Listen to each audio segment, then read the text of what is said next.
Hola. Sí. Hello.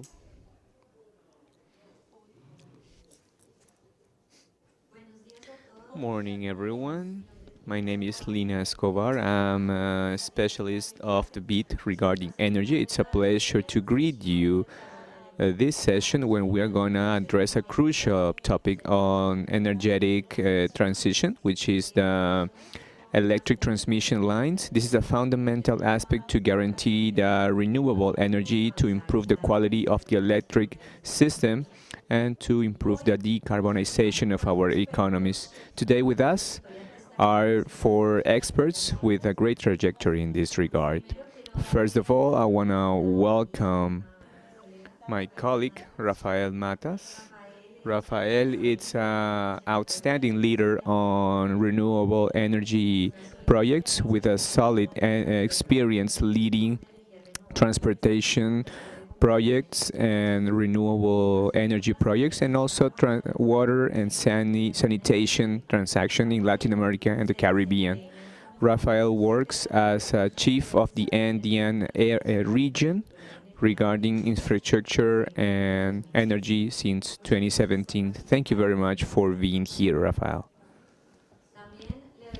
Also, I want to welcome Maria Angelica Miranda, our second panelist. Maria Angelica Miranda has more than 25 years of experience in the electrical sector in Colombia. She has led high performance teams of high complexity in generation and transmission of energy. Nowadays, she works as CFO for Latin America, Colombia, Peru, and Chile on Alupart, a Brazilian company leader in the energy sector. Thank you very much, Maria Angelica, for participating. Also, I want to welcome, and here I have to look another one, to Lucia Fuselli, who is an expert in energy and climate financing with more than 15 years of experience in clean energies, banking, of decarbonation and development. She leads the finance group work in the UNESCAP as financial responsible of green grids initiatives, and she's the author of a publication for the COP29 regarding climate financing acceleration for green areas. She's also a member of the steering committee of the World Association WAPPP, and she's the president of the energy sector. She led this for climate, and she's been a high officer for platform programs on infrastructure in the World Economic Forum, where she developed leadership regarding energetic safety and decarbonization. She previously was an specialist and officer of investment on FAD. Thank you very much for being here, Lucia. And finally, I want to welcome Marcelo. Marcelo Tuckman is a vice president for Conosur of Cox Group and president of Cox Chile. He's an economist from Universidad Católica de Chile and a doctor from California University in Berkeley. Mr. Tuckman has a broad experience in public and private sector and NGOs. In the public sectors, he was a president and prime minister of Chile. He was a general manager on NAP and also in South America. He's been a director of multiple companies on the energetic sector of electric and hydrocarbons. And also he has been a consultant in different countries. Well, once having done the presentations of our panelists, we're going to talk about transmission in energy in the context of the energy transition, where the sustainability is redefining the development of the infrastructure and the integration of this criteria of ESG in the PPP projects, and this has become a fundamental pillar to guarantee its durability on the long term. Today we will have a vision and experience from these experts who will share with us success cases regarding implementation of strategies, environmental and social risk management, and financing attraction for the transmission lines. Having said all this, we're going to start with our questions to our panelists. I'm going to start with you, Rafael. From your experience on the bid invest, what would you consider are the main challenges of transmission line financing in the region, and which mechanisms have become more successful to overcome them? Well, thank you very much for the invitation. It's a pleasure to be with you today. Regarding the challenges, I believe that we as Bid Invest, the challenges and about the infrastructure gap and the energy gap and the challenges we have in transmission, we see them in a holistic way. We see them as IMDb, and the challenges are simple. They are simply identifiable, right? Having quality infrastructure, regulation, delays of many kinds, meaning in the obtention of land acquisition and permits. And one of the things that concern us the most is financing of debt, and how we connect in the region, how we connect those projects with impactful investors. In that sense, on terms of energy security, and well, it's energy implementation and access for everyone. To us, the strategy is speed, scale, and access. It's how we get that type of impact, and alongside the group, the bid group, and our partners. Basically, what we are doing is looking it from an upstream point of view, creating programs, and I'm talking about more of how we expand the renewable energies and the access to energy. It's a programmatic synergies with the group, with the bid, and also putting something innovative, putting the bid balance at disposition to certain programs like we did in Ecuador. Ecuador warranties to foster renewable programs and generate with as one product many products. And how we put in this energetic revolution, how we add transmission basically on terms of safety, interconnection, on terms of making a reality that speed and scale in the energetic revolution is absolutely key in the region. The transmission assets in the interconnection, and once we implemented these assets, they need to be efficient, and we need to decrease the price of the energy. We can do this with a competitive infrastructure, and we don't only decrease the price for the end users, but we also make possible new technologies. This is all connected because of the transmission. I would like to mention that we have two kinds of assets and two kinds of challenges with transmission. I think that new transmission assets, it's extremely important. We need regulation that it's adapted to the asset. We need speed in the permits. We were talking about the previous step.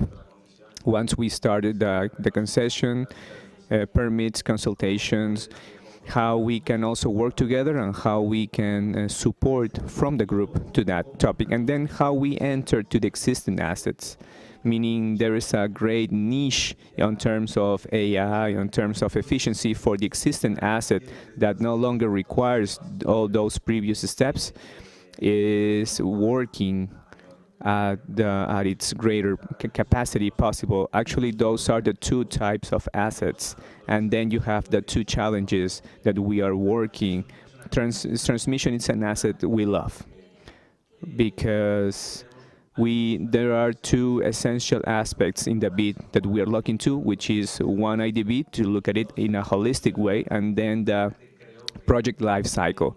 I believe that with our new paradigm of originate to share, we have a really important value, and that's why we love transmission, because we can follow the asset and we can maximize the usage of our capital, because construction has a really determined risk and a really specific kind of investors. So that could be a really good anchoring, and once the construction is finished, we can connect that assets with capitals, and so we can recycle tackle that type of investors, and that's one of our paradigms.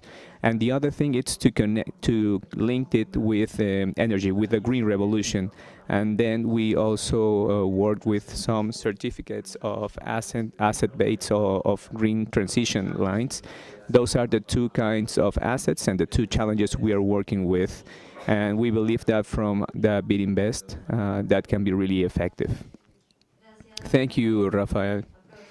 Let's make the most that we have in the panel Maria Angelica to ask her from the perspective of the private sector, which incentives are key for the investors participate in the financing of electric transmission lines.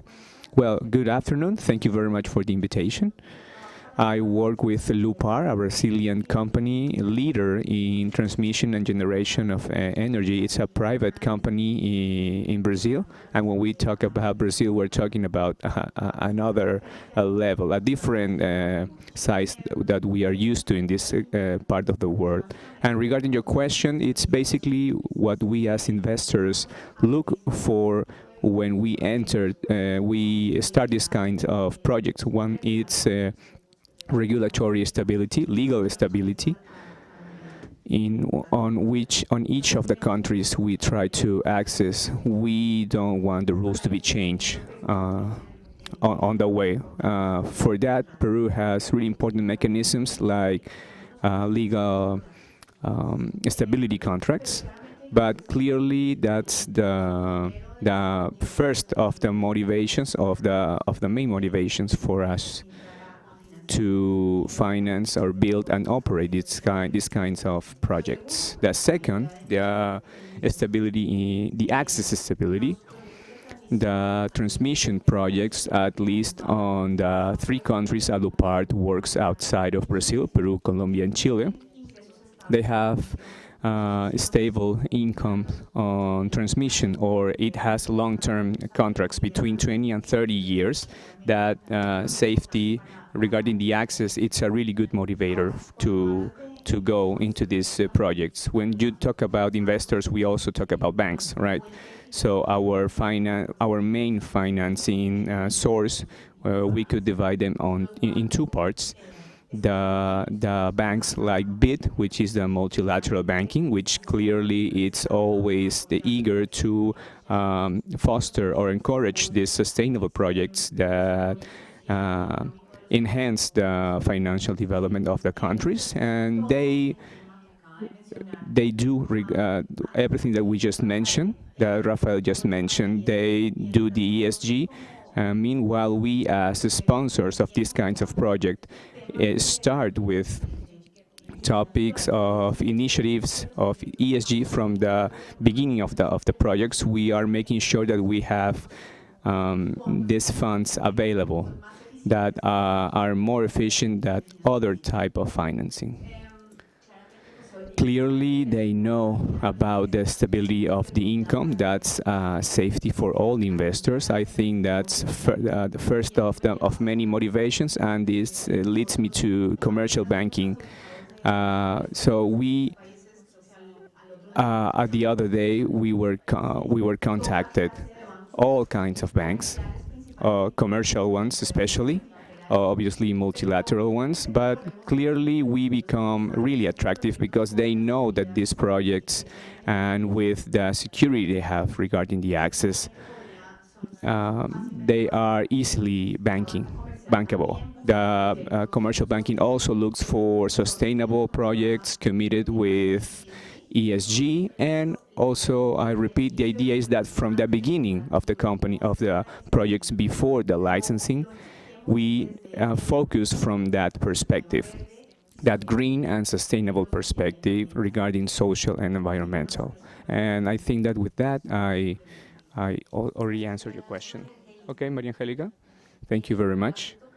You just addressed an important topic, and I think that Lucia can also give us really valuable information.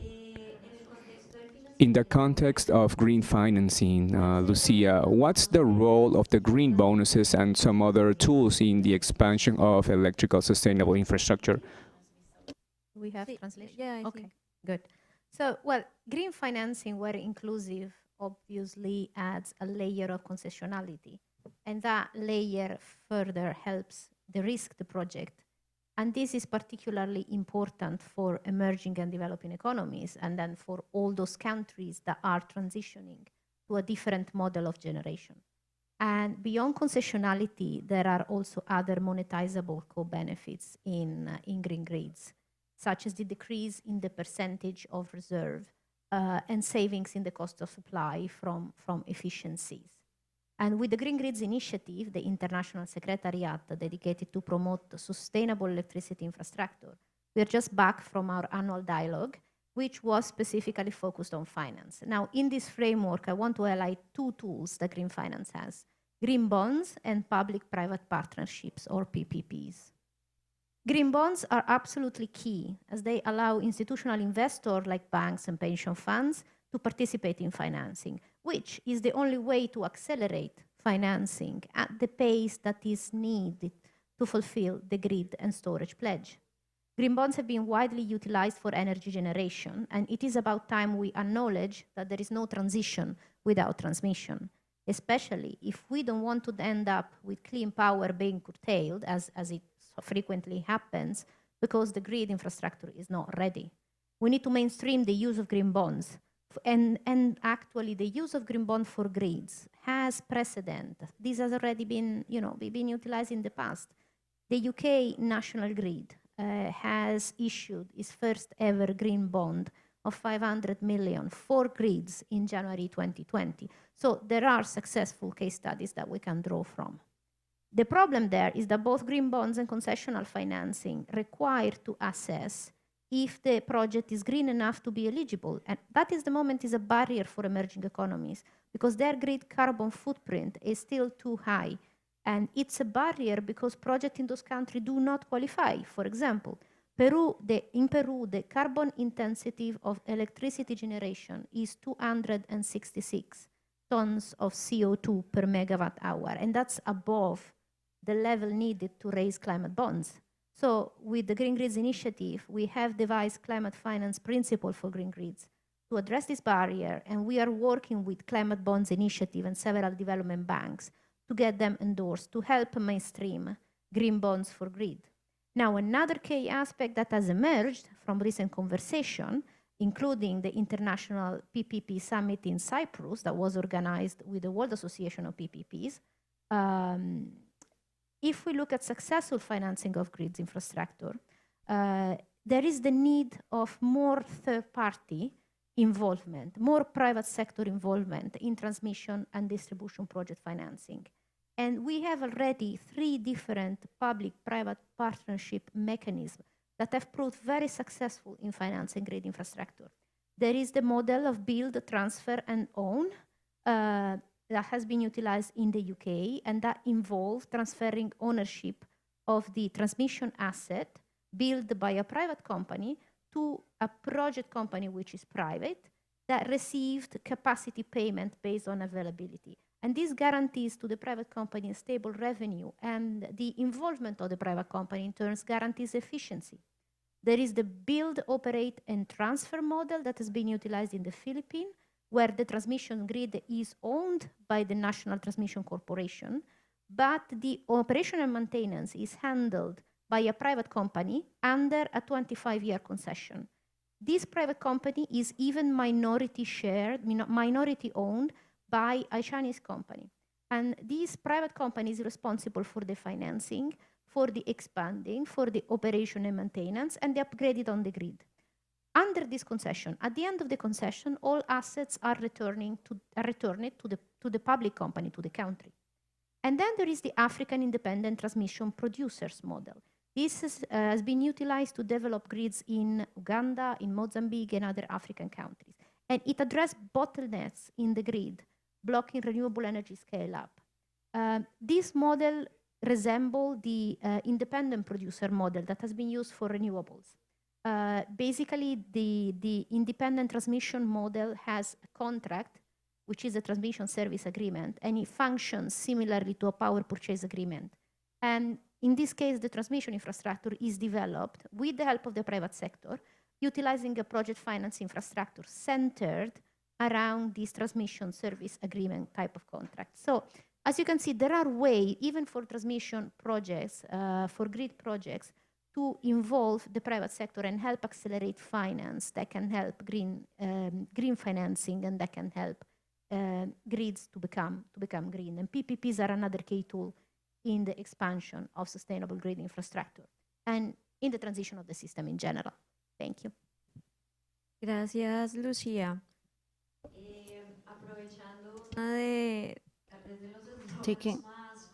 Taking advantage to what is the most known in transmission, that without transition,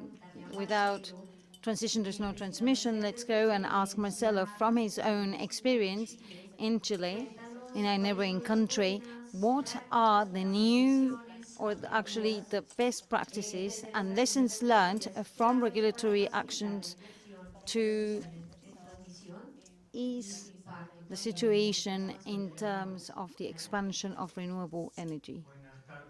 Good afternoon, and thank you for your invitation to take part in this event. Before answering the question, I'd like to share that Fox Group is a company that is born from Fox Energy and Benavengoa. They've got two business lines, or two lines of business. One is energy and the other one is water, in the generation of electricity as well as transmission. We have more than 30,000 kilometers of lines that have been built in South America. We've been around South America since 1927 with more than 18,000 meters in lines and also substations. After this, or with this being said, actually, I can go ahead and answer your question. Going into Chile's experience around transmission, I think that what has been key here in the growth of transmission in Chile, we have a system of more than 39,000 kilometers in terms of lines.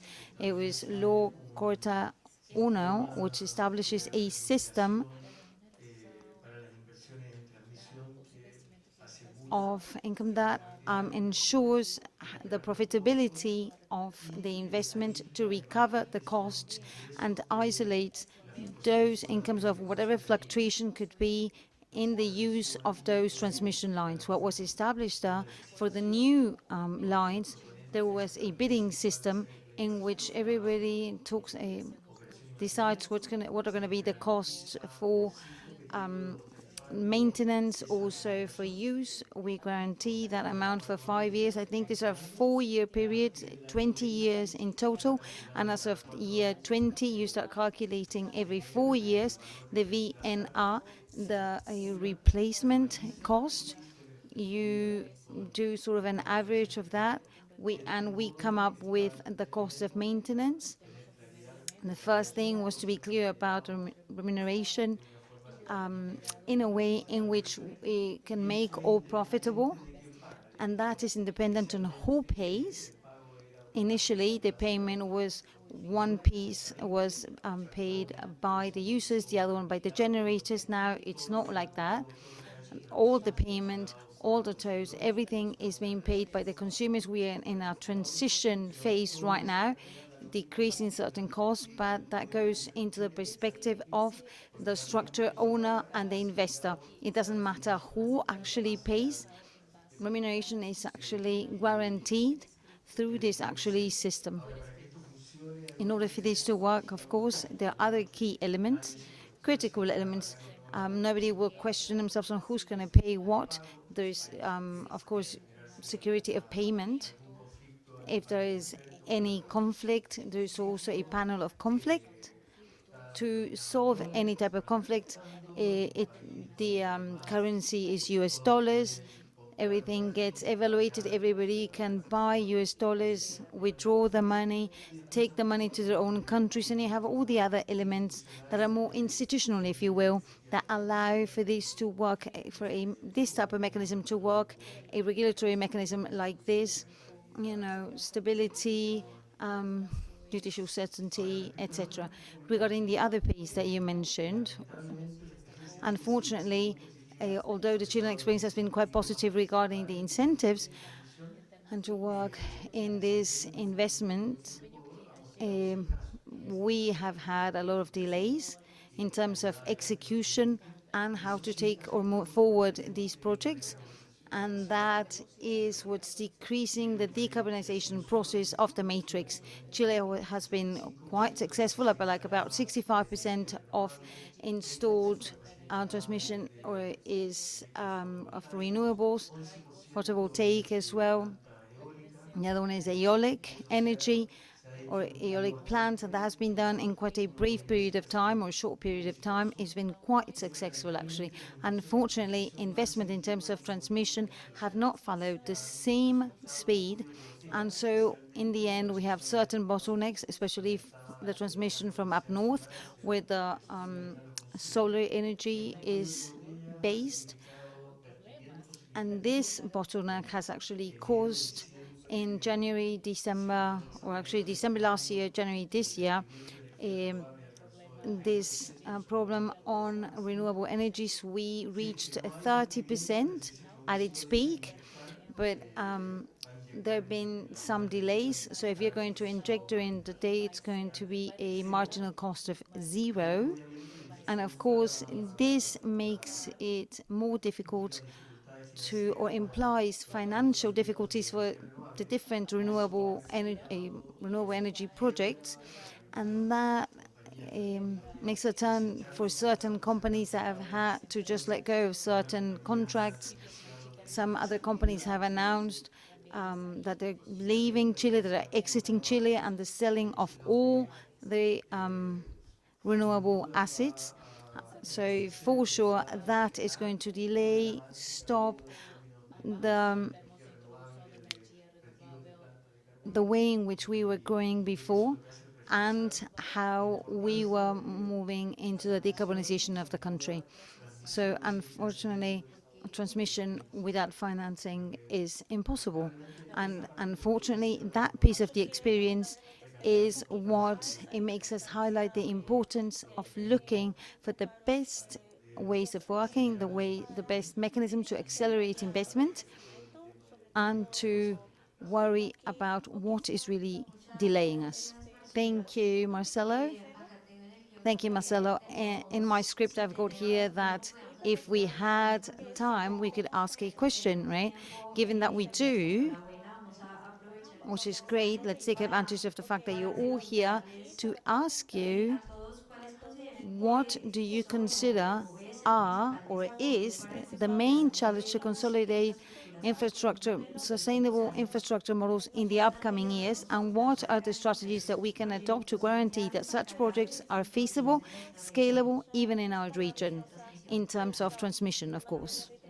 Rafael, if you'd like to start.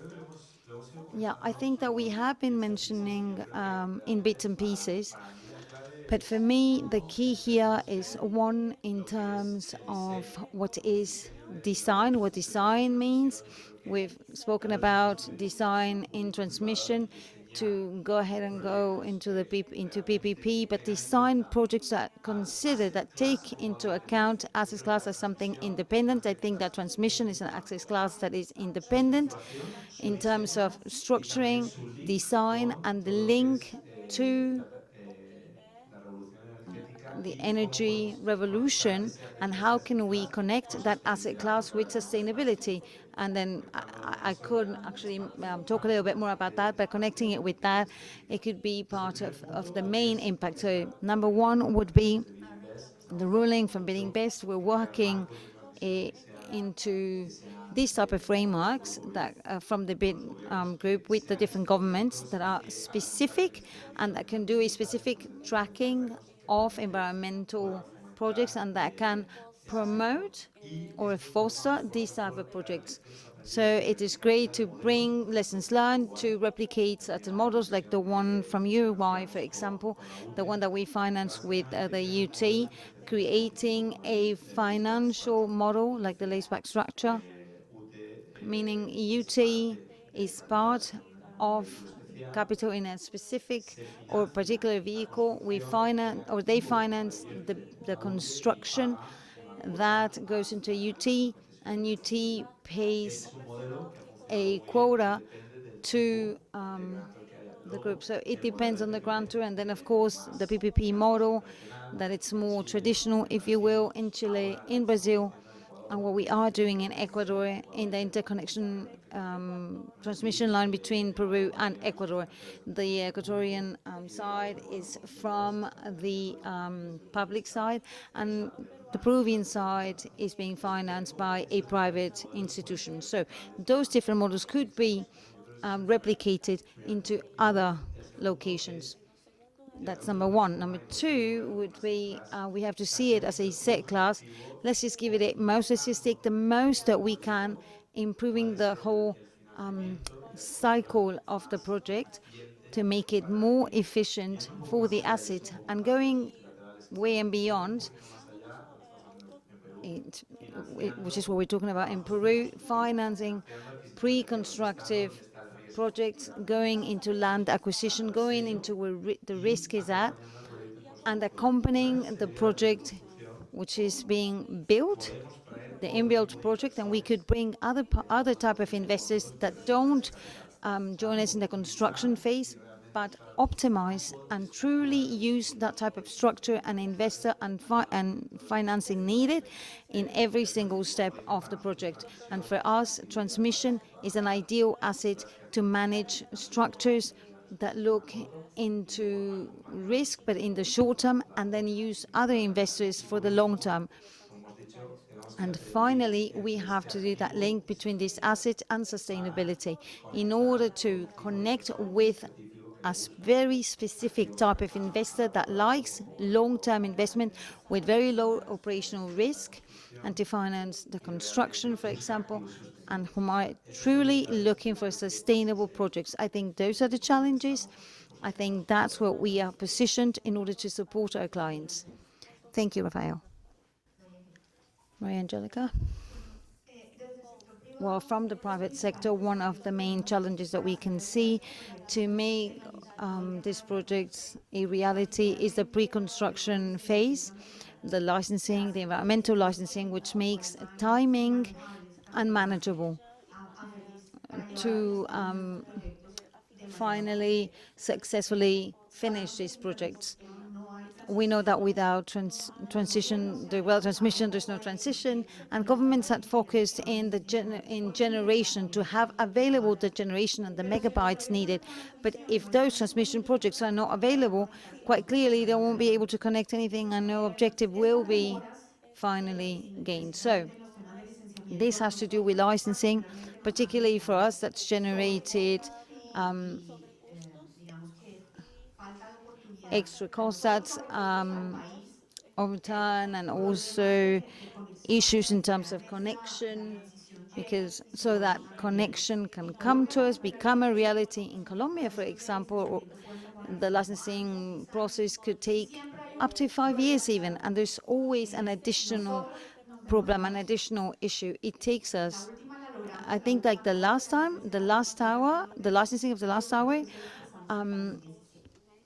was gained like last month, and it took us a while. I mean, it's good from my point of view in Peru, where we started our project, and we were awarded in August 2023. Today, we already have an environmental licensing. Maybe today, the name of the mechanism is another, it's different, sorry, but that speaks quite well of the different processes around that particular topic in Peru. But the three countries are different. In Chile, we're just starting, so we don't really know. We are hoping that that process is okay, and that we can help with the transition piece. Marcelo, share with us what it looks like in Chile.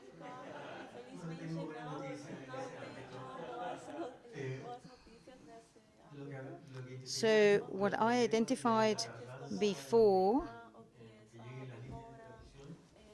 about the transition line, no. It's not because of lack of interest of private but it's how long authorizations are taken, environmental, basically permits.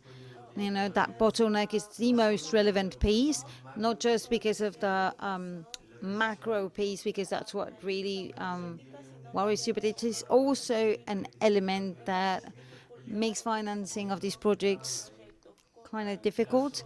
There's some deadlines that then become longer. When will you be able to achieve all the necessary permits, the costs required to be able to achieve all that uncertainty that in the end ends up making those projects more expensive for sure. It is not clear how much they're going to cost. It's not clear when will you have to put all the money. It is not clear either when you're going to start generating any type of revenue income from those projects. So for me, that is extremely critical. I'm trying to think in different types of solutions, and I think that the best or possible solution would be to reform or to make a reform in all the environmental permits process, to ensure that process comply with all the norms and regulations for sure, but to do it on time, following all the deadlines, complying with the time. Unfortunately, politics around that topic are so complex, and so to get all that, we would have to maybe look into a second alternative. I mean, second best is not a reform of the whole system. However, I mean, we could think about a new way of doing it. Maybe the state, the government, when going through the bidding process, they can move faster to define exactly what the scope is, to look into the actual process, to look into the actual permits, you know, so that that is already solved, so that issue is already done. That way, we can only look into the financing piece, into the cost piece. That solution is extremely good, you know, using that as a starting point, because many of the current issues would have been solved. It depends on the capability of the governments of the different states, for sure. It depends on what are the capabilities of the entity or institution in charge of that piece. Start by saying that there are solutions related to finance. Some of them I have anticipated in the previous response. So public-private partnership and securitization, enhancing these two instruments and start utilizing them, looking at the successful examples as actually my colleague Rafael here has outlined before, and solutions that are looking at the ecosystem. So beyond finance, what needs to happen, the enablers that accelerate financing and deployment. So from a finance perspective, another aspect that is important is transmission infrastructure, and especially interconnectors, requires a lot of feasibility studies. There needs to be data on this, on the, you know, to inform the feasibility studies, and there need to be finance to support them. There is quite an amount of and quite a cost for feasibility study upfront that needs to be sustained. So there need to be financing avenues to support the feasibility studies in order to speed up. And in this respect, also planning is important. Feasibility study and planning need to go together. And planning also need information. So at the level of at the national level, but also at the level of the consortium of the countries planning for an interconnector, there needs to be like stakeholders starting to work together early on the planning, but also on the data sharing. Because being able to have a platform where data are represented makes the feasibility study much easier. Other aspects are regulatory ones, and I'm glad that that there has been extensive mention of the planning and the design, and in particular the environmental, streamlining the environmental approval procedures. but also harmonizing the regulation between the various countries, especially when planning for an interconnector. In some regions of the world, specific institutional stakeholder consortia were established in order to harmonize the regulations ex ante and allow, uniformity of trading regulation, uniformity of technical specifications, etc. And that helps deployment and the speed up deployment, especially for large site infrastructure and for transnational infrastructure. So I would point out of these at these two aspects, and data sharing seems to be a secondary aspect, but it's actually important. It's a matter of facilitating the communication again and guaranteeing interoperability and the possibility to conduct the feasibility studies in the most efficient of manners. Thank you. Gracias, Lucía. Thank you, Lucia. And well, with that, we can end the panel. I want to thank the panelists for their participation in this interesting conversation where we addressed different topics, particularly financing and the challenges of financing of the transmission lines, and also some other challenges, regulatory, legal ones, and institutional ones on planning that this infrastructure faces, that without a shadow of a doubt it's fundamental not only to guarantee the electric transmission but also to strengthen the trust for the country. So please, a round of applause for our participants.